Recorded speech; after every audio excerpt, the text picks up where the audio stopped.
ئەم کاتتان باش خۆشەویستان ڕۆزا شێخانیم لە زنجیرە پۆدکاستی ژینگەی سبەی لەگەڵتان بەردەوامم بە میوانداری توێژەر و ڕۆژنامەنووس لە بواری ژینگە زۆر بەڕێز خالید سلێمان.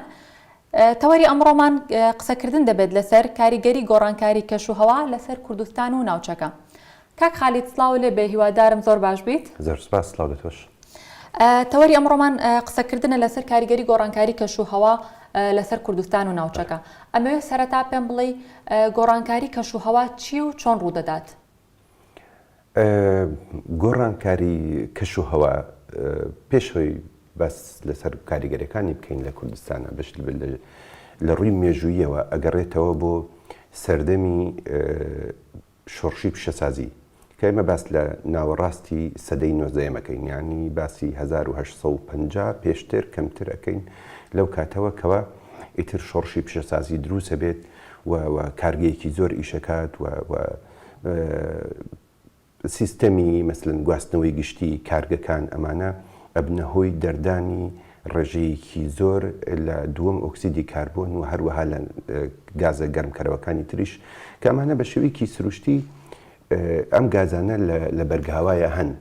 زەوی بەبێ ئەم گازانە ناژی، زەوی بەبێ ئەم گازانە بەبێ دووەم ئۆکسیدی کاربۆن و گازی میسان و گازەکانی تر زەوی لە 18 تا 30 پلە خوار سفرەوە بێ، ینی ئیمکانیتی ژیانێکیان نابێ. بەڵام ئەم ڕێژەیە کە هەیە لە بەرگە هەوایە پیشە سازی وایە کە ئەم ڕێژەیە زیاتر بێت، چڕ بێتەوە، کە چڕ بێتەوە ئەبێتە هۆی گلدانەوەی گەرما ئەو وزەیە کە هەتاوە ئەگاتە سەرزەوی لە کاتی گەڕانەوەیە ئەم گازانە ڕێگەی پێنایەن زەوی بەجێ بێڵێت و بگەڕێتەوە کەواتە لەسەر زەوی ئەمێنێتەوە، ئەمە بێتە هۆی گەرمبوونی زەوی. ئەمە بە پلەی یەکەم فاکتەری یەکەم شۆڕشی پیشەسازیە کە ئیتر مرۆڤایەتی ئەچێتە ناو قۆناغێکی ترەوە، قۆناغی پیشەسازیەوە، قۆناغی بەرهەمهێنانەوە، قۆناغی بنیادنانەوە، قۆناغی فراوانبوونی شارەوە، لە هەموو بوارەکانی ژیانە. لێرەوە گۆڕانکاری کەشوهەوا دروستە بێت. گۆڕانکاری کەشوهەوا یعنی ئەگەر نمونەیەکی بچووک بێنینەوە لە ساڵی 1960ەوە تا 2020 120 ببرە 100 ڕێژەی گازەکان لە ساڵی 1960 لە ملیۆنێکە 320 بەش بووە، پارچە بووە. بەڵام لە ماوەی کەمتر لە 100 ساڵە بۆتە 420، ینی 100 پارچە زیادی کرد. ئەم ڕێژەیە زۆر زۆرە. ئەبێتە هۆی چی؟ ئەبێتە هۆی گلدانەوەی هێشتنەوەی گەرما لەسەر زەوی کە ئەمە هۆی ئەبێتە هۆی گۆڕینی شێوەی دابارین، ئەبێتە هۆی تێکچوونی سیستەمی ژینگەی، ئەبێتە هۆی تێکچوونی زەوی خاک مەبەستم، ئەبێتە هۆی دروستبوونی مەسلەن ئاگری دارستانەکان، ئەبێتە هۆی تەنانەت دروستبوونی لافاو، چونکە بارانبارین بە یەکجاری کەم نابێتەوە، بەڵام شێوازی دابارین ئەگۆڕێ.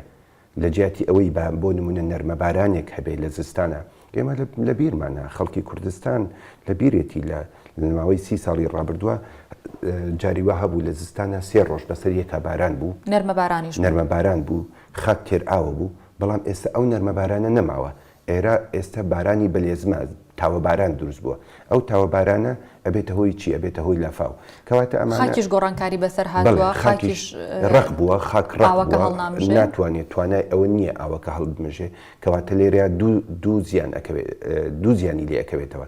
یەکەمیان ئەوەیە خاکەکە بارانەوەکە هەڵنامژێت و تێر ئاو نابێت، بۆ کشت و کاڵ بەدەست بەرهەمی نابێت.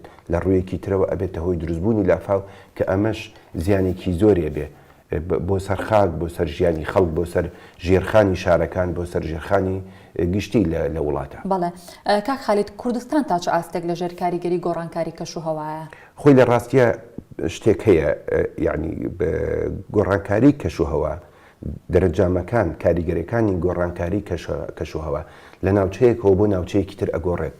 بۆ نمونە لە ناوچەیە کە ئەگەر مەسلەن چڕی دارستان هەیە نزیکە لە سەرچاوە ئاویەکانەوە وەک دەریا و زەریاکان، ئەوە کەمترە وەک ئەوەی با بڵێن لە شوێنێکە کە دارستانی کەمترە کە هەروەها سەرچاوی ئاویشی کەمترە.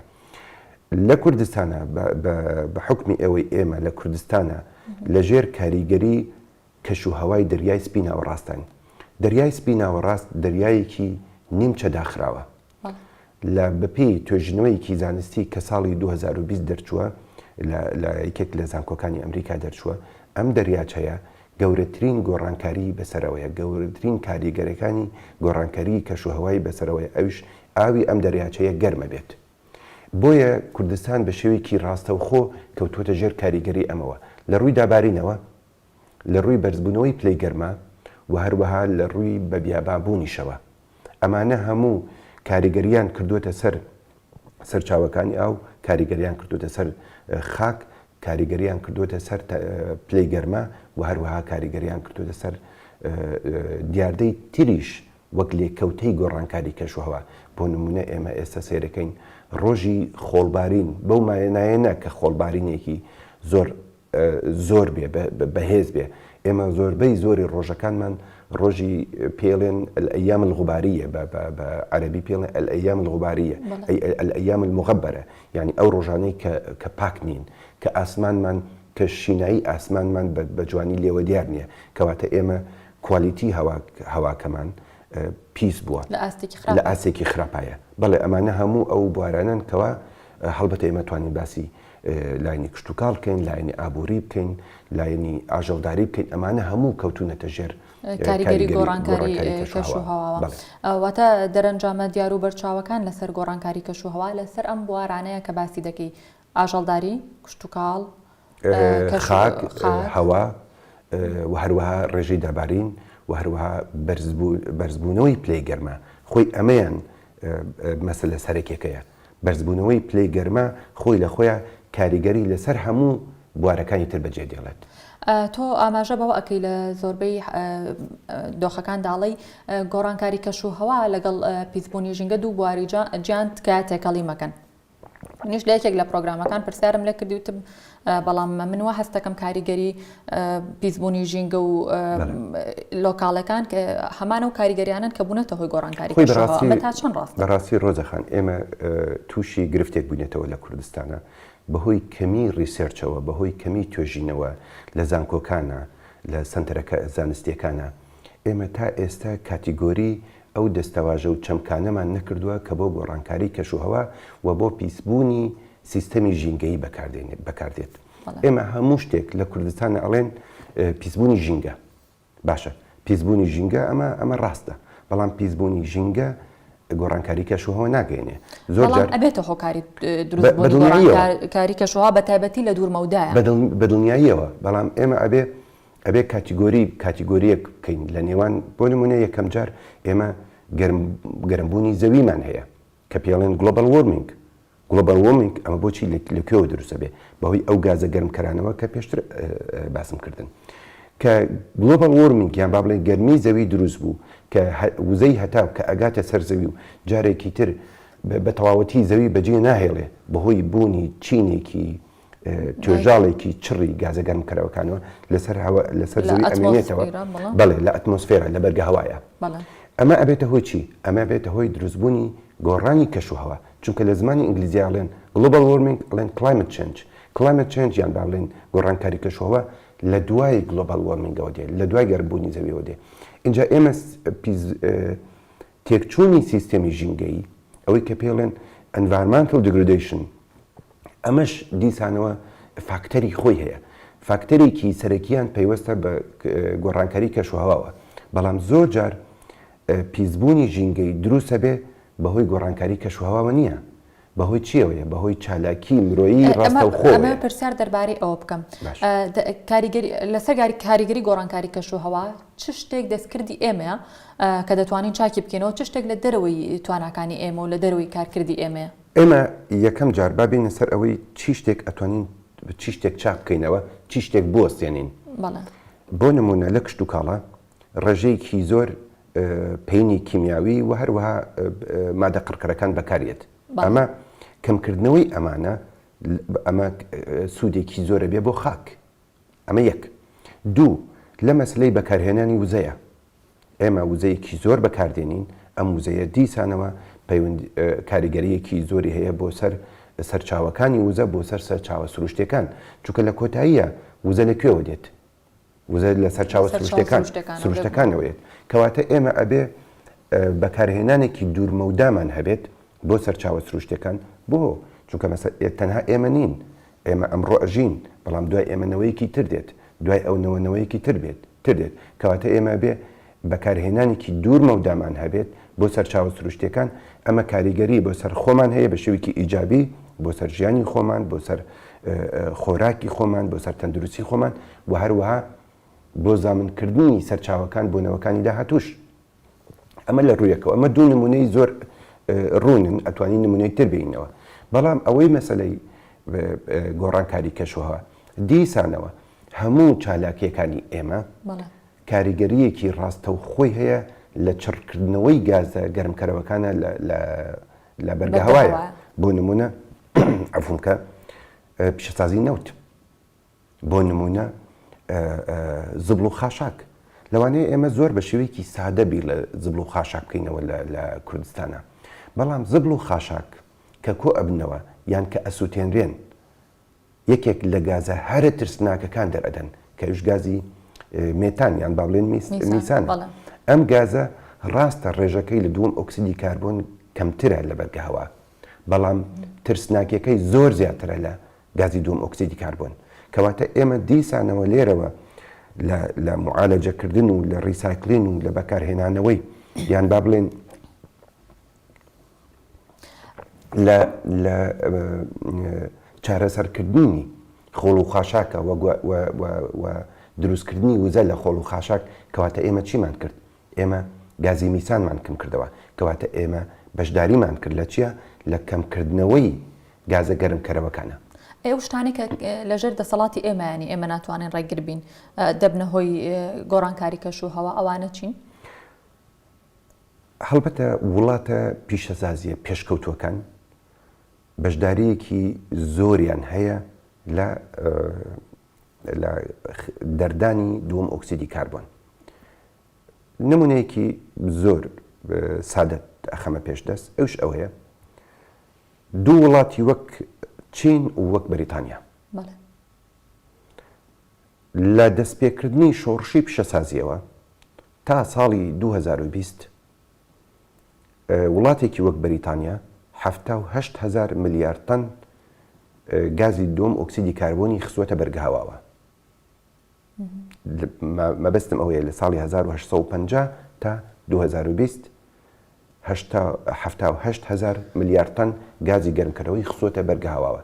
بەڵام چین بەتەنها لە ماوەی 20 ساڵی ڕابردووە 150 ملیارد تەن گازی دووەم ئۆکسیدی کاربۆنی خستووەتە بەرگەهەواوە. بۆ ئەمە پەیوەستە بە پیشەسازیەوە. لێرەوە ئەمەوێ بڵێم وڵاتە پیشەسازیە گەورەکان وەک چین، وەک ویلایەتە یەکگرتووەکانی ئەمریکا، وەک وڵاتانی ئەوروپا، وەک باشووری ئەفریقیا، وەک بەرازیل و وەک هەندستان، ئەم ژمارە ئەم وڵاتانە لەبەرەوەی وڵاتی پیشەسازی بەهێزن ڕێژەیەکی زۆر دووەم ئۆکسیدی کاربۆن ئەخەنە بەرگەهەواوە. کەواتە لێرە بڕیارێکی سیاسی جیهانی پێویستە لە ئاستێکی باڵایە. یەکەم جار ئەو وڵاتانە ئەتوانن ڕێژەی گازە گەرمکەرەوەکان لە بەرگەهەوا کەم بکەنەوە، نەک ئێمە. بەڵام ئێمە لەسەر ئاستی لۆکاڵیە ئەتوانین بەشداری خۆمان هەبێت. بەپێی توێژینەوەیەکی ناوەندی سبەی کە هاوکارمان ڕێنێ ئاوات ئەنجامیاوە کاریگەری پاڵاوگەکانی نەوت لەسەر ژینگە هەرێمی کوردستان هەولێر بنمونە بەم جۆرە وەریگرتووە. لەناو ئەم توێژینەوەی ئاماژە بەوە ئەدات کە هەرێمی کوردستان ڕوبەڕووی زۆر بە خێرای ڕوبەڕووی پیسبوونی ژینگە بووەتەوە بەهۆی بوونی پاڵاوگەکانی نەوت، کە ئەمەش لە هەمان کاتەوە پیشەسازیانەیە کە ئێمە دەستمان هەیە لە دروستکردنیە. جا ئەمەش بۆتە هۆی تێکچوونی سیستم و مەترسی گەورەشی لەسەر تەندروستی گشتی دروست کردووە. بە بۆچوونی تۆ دەبێت چی بکرێت لە ناوخۆی خۆماندا دەبێت چی بکرێت بۆ ڕێگری لەمە؟ بەڕاستی من ئەو توێژینەوەی ڕەنی ئاواتم خوێنەوە و زانیاری بە سوودی تایە. یەکەم شت ئەبێ ئێمە پێوەری ژینگەیی هەبێت لە دانانی پاڵاوگە نەوتەکانە. یەکەم ئەو ژمارە زۆرەی کە هەیە لە کوردستانە ئەم بە شێوەیەکی هەڕەمێکی و بەبێ هیچ پێوەرێکی ژینگەیی دانراون. کەواتە لێرە ئێمە بە پلەی یەکەم کوالیتی هەوا پیسە بێت. ئەمە کاریگەرێکی ڕاستە و خۆی هەیە لەسەر تەندروستی گشتی. شتێک لێ ناشارمەوە لە ڕۆژانی ڕابردووە دوێنێ یان چەند ڕۆژێک ڕابردوو باسی ئەوە کرێ ژمارەیەکی زۆر لە هاوڵاتیان لە پایتەختی عێراق لە بەغا ڕەوانەی نەخۆشخانەکان کراون بەهۆی چیەوە بەهۆی پیسبوونی هەواوە وەک ئەگەر زانیاریەکەم ڕاست بێ بەهۆی بۆنی گۆگردەوە لەسەر شارەکە کە ئەمە پەیوەستە ڕاستەوە خۆ پەیوەستە بەشەسازیەوە بەکاری پاڵاوتنەوە بە زۆر کار تەنانەت ئەم پاڵاوگانە کاریگەرەیەکی ڕاستە خۆیان کردوتە سەر شارێکی وەک هەولێر و هەوای هەولێر زۆر پیس بووە و دوور نییە لە داهاتوویەکی نزیکە دیسانەوە تووشی هەمان گرفتی تەندروستی بینەوە ئەمە فاکتەرێکی یەکەمیانە تەبان هەڵبەتە ئەم پاڵاوگانە نەک جگە لە هەوا جگە لە تەندروستی گشتی کاریگەریان هەیە بۆ سەر خاک و بۆ سەر ئاوی ژێرزەویش بۆ چونکە ئەم بەشێکی زۆر لە نەوتی ڕەش و لە بەروبوومەکانی نەوتی ڕەشت ئەچنە ژێر خاکەوە کەواتە ئەبنەهۆی پیسبوونی ئاوی ژێرزەویش ئەمانەش هەیە لە ئاستێکی تریشە هەر پیشەسازی نەوت خۆی ڕێژەیەکی زۆر وەک باسمان کرد دۆم ئۆکسیدی کاربۆن و گازەکانی تر ئەخاتە بەرگە هەواوە دیسانەوە ئەمە لە دوورمەودایە ئەبێتە هۆی چڕبوونەوەی گازە گەرمکەرەوەکان لە بەرگاوە و زیاترکردنی خێراترکردنی ڕتمی گۆڕانکاری کەشوهەوە. کاک خالید ئایا ئەزمونێک هەیە بەشتێک بێت لە کولتوری خۆڕسکی ئێمە لە ئیدارەدانی ژینگەی و پەیوەندی بەسەر چاوەکانی ژیان و داهاتی کۆمەڵگەی کوردستانەوە؟ خۆی بەڕاستی ئەمە پرسیارێکی زۆر ئەتوانم بنەڕەتیە پرسیارێکی زۆر جەوهەریە.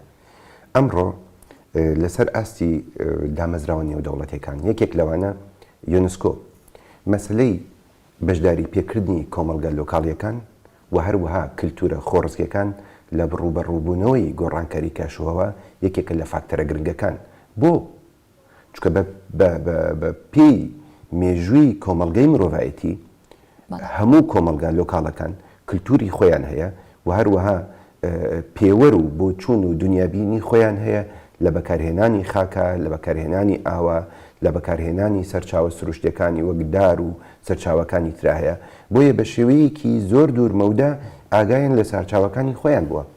ئەمڕۆ ئێمە لە ڕوبەڕووبوونەوەی گۆڕانکاریەکانی کەشوهەوایان با بڵێن لە کەمکردنەوەی مەترسیەکانی گۆڕانکاری کەشوهەوا پەنا ئەبەینە بەر سەرچاوە سروشتەکان.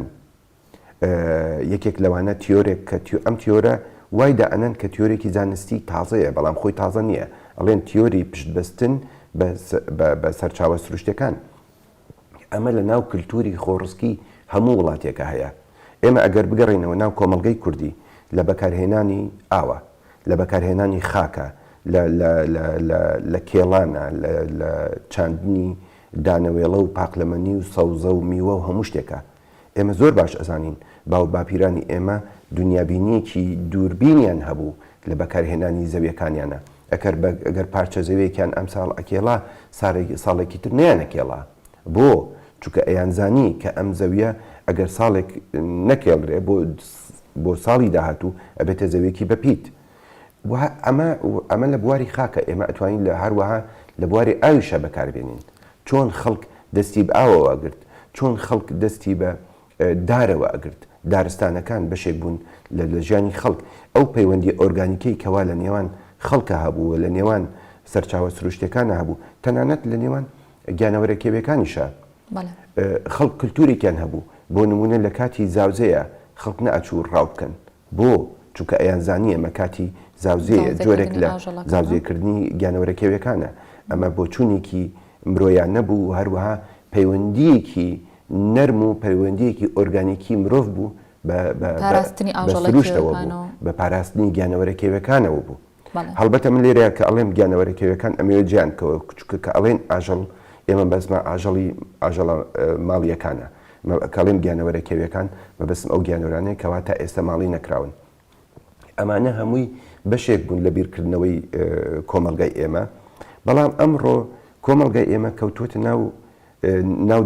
کەوتوتە سەر دووڕیانێک نە ئەوەیە بڵێن میکانیزمە کۆن و کللتورە خۆڕسیەکەی پاراست بێ نە ئەوەیە بە تەواوەتی چوو بێتە ناو کۆمەلگایەکی نوێی مۆدێرنەوە ئێمە هاتوونەتە ناو شارەوە بەبێ ئەوەی ژێرخانێکی تەواوی زەمینەسازی بۆ ئەم بەشاری هەبێت ژێرخانێکی نوێ هەبێت بۆ ئەوەی شار نەبێتە بارگەرانی بەسەر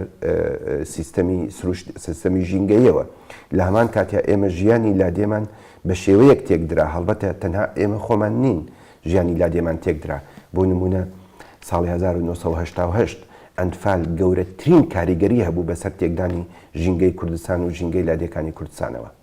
بەڵەوە لە ئەڵلقەی داهاتوە لە فاکتەرەکانیشە حەزەکەم ئاماژەی پێ بکەیت لە گۆڕانکاری کەش و هەوایە چ بوارێک لە هەموو بوارەکانی تر لەژێر مەترسیدایە؟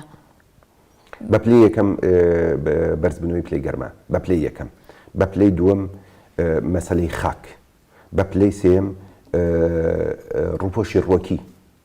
ڕووپۆشی ڕۆکی وابزانم لە قسەکانی پێشومانە لە دانیشتنەکانی پێشومانە دیسانەوە ئاماژەمان پێکرد تەنها لە 50 ساڵی ڕابردووە ئێمە لە ساڵ 50 ڕووپۆش و ڕێکی لە کورسانە لەدەستمان ناوە بۆیە ئەمانە هەمویان کاریگەر بوون و هەروەها مەسلەی لە بیرمان نەچێ مەسلەی هەمەجۆری ئێمە زۆر جۆری باڵندە و خشوەکە و شیردەری ئەمانە هەمووی بە هۆکاری گۆڕانکاری کەش و هەواوە ڕوودەدات؟ بەڵێ ئەوەی کە دەیڵێ وەکو سێگۆشەی ژیانە کە خۆت ئاماژەی پێدەدەی ڕۆک و ئاژەڵ و ئاتە کاریگەری لەسەر هەمووی هەیە ئێمە ئەتوانین بە دروستکردنی پشتێنەی ساوەز یاخود بە کۆمەڵک مەجای تر بتوانین ڕێگری بکەین لە یان با بڵێن ببینە هۆی دروستبوونی ساردبوونەوەی زەوی؟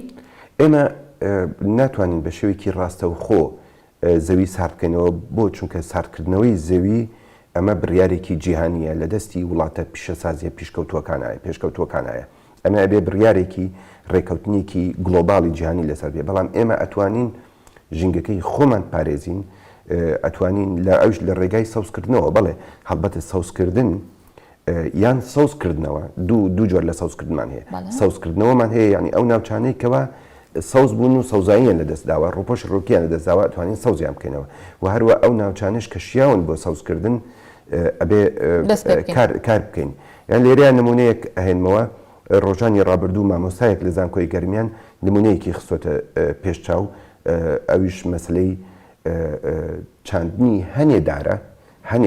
هەنێ ڕووەکە کە شیاون بۆ ناوچە جیاجەکانی کوردستان بۆ نمونە دارکنار ئەمە یەک دارێکە باشترین دارە بۆ نمونە بۆ باشووری ناوچە باشووریەکانی کوردستان وەک ناوچەی گەرمیان ئەم دارە پێویستی بە ئاو نییە تەنانەت ئەوەی سەوز بوو ئیتر خۆی ئەژێنێت ئێمە ئەتوانین کۆمەلگا لۆکاڵەکان ئەتوانن ئەو ڕووەکانە و ئەو دارانە و ئەو درەختانە بچێنن کەوا بەرگەی گەرما ئەگرن بۆ چونکە ئێمە ناتوانین دەستەوەستان دانیشین و چاوەڕوانی ئەوە بکەین چارەسەرێکی سحریمان بۆ بێ ئەبێ بەشداری تیا بکەین لێرەوە ئەگەڕێمەوە سەر پرسیاری پێشووترت دیسانەوە تاکید لەوە ئەکەمەوە کە کۆمەلگا لۆکاڵیەکان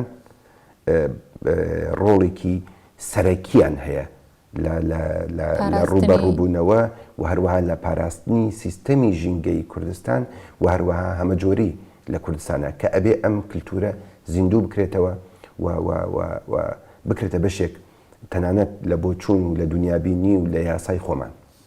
یەکێک لە کاریگەری خراپەکان لەسەر گۆڕانکاری کەش و هەوا خۆڵبارینە یان لێکەوتەی گۆڕانکاری کەش و هەواش دیسانەوە بێتەوە بە هۆکاری خۆڵبارین ئێمە لە ئێستا ساڵانە نزیکی 250 ڕۆژمان وایە باس لەوە کە زیاتر لە 200 ڕۆژ لە خۆڵبارینە ڕۆژی خۆڵبارین و ڕۆژی ئەوەی ڕووناک نییە ڕۆژی پیسە بە خۆڵ و بەڵام پێشبینی دەکرێت تا ساڵی 2050 ئەم ڕێژەیە بۆ 300 ڕۆژ لە ساڵێکدا بەرز بێتەوە کەمە ژواتەمە تەنها 65 ڕۆژمانەمێنێ کە ڕۆژەکانمان هەناسەیەکی باشی تیابێ ئەو پرۆژە یاسایەکیش هەبوو لە هەمان کاتە ساڵانێک بەر لە ئێستا 11 ساڵ بەر لە ئێستا بڕیار درراوە لەسەر دروستکردنی پشتێنەی بابل ئەم یاسای تا ئێستا جێبەجێ کراوە نەکراوە بەڕاستی ئەوەی ئەمێ ئاماژە بە شتێک بکەم ئەوی شەوەیە لە ئاستی عێراق و لە ئاستی هەرێمی کوردستانیشە مەسلەی ژینگە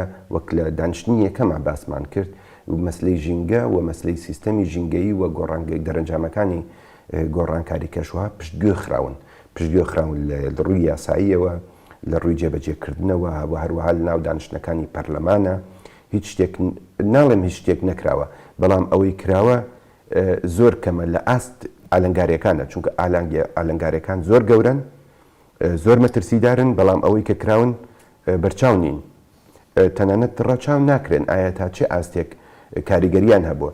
مەسەلەی پشتێنەی سەوز هەر ئەوە نییە ئێمە ڕێگە بگرین لە خۆڵبارین بۆ ئەوەی شارەکان توش نەبن، چونکە ئەم پشتێنەی سەوزە کاریگەرێکی ئەو توی نابێت لەسەر خۆڵبارین. خۆڵبارین دیاردەیەکی زۆر مەترسیدارە، ئەوش گەردی لە بچووکەکانی خۆڵ ئەچنە قوڵایی ئاسمانەوە، ئەوە نییە بەهۆی هەواوە بجوڵێنەوە، ئەو لەسەرەوە دائەبەزن و ئەبنە هۆی دروستبوونی ڕێگری لە ڕووداوێکی ژینگەی زۆر خراپ. کەواتە ئێمە لێرە پێویستمان بە سەوزکردنەوەی نەک تەنها دروستکردنی پشتێنە، بە سەوزکردنەوەی ئەمە یەک، و پێویستمان بە چارەسەرکردنی ئەو شوێنانەیە لە عێراقا.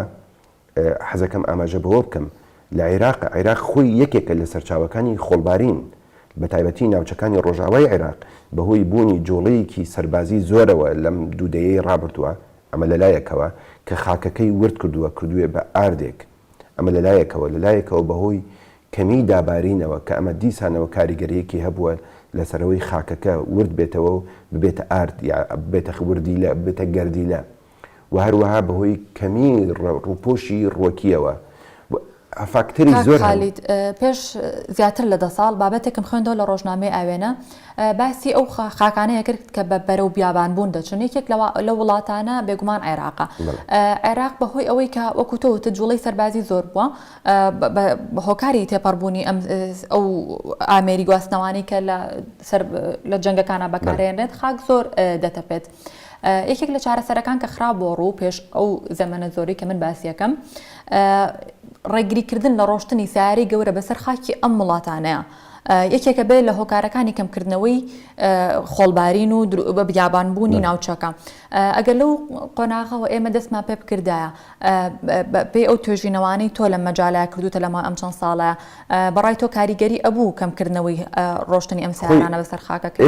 ئێمە ناتوانین بگەڕین بڵێ ئەگەر وامان بکردایە، بەڵام کاریگەری هەیە بەڕاستی ئەو چارەسەرە؟ خۆی مەسەلە ئەوەیە، بەڵێ کاریگەری هەیە. چارتۆ ئەبێ و ناوچانە دیسانەوە چاک بکرێنەوە، دیسانەوە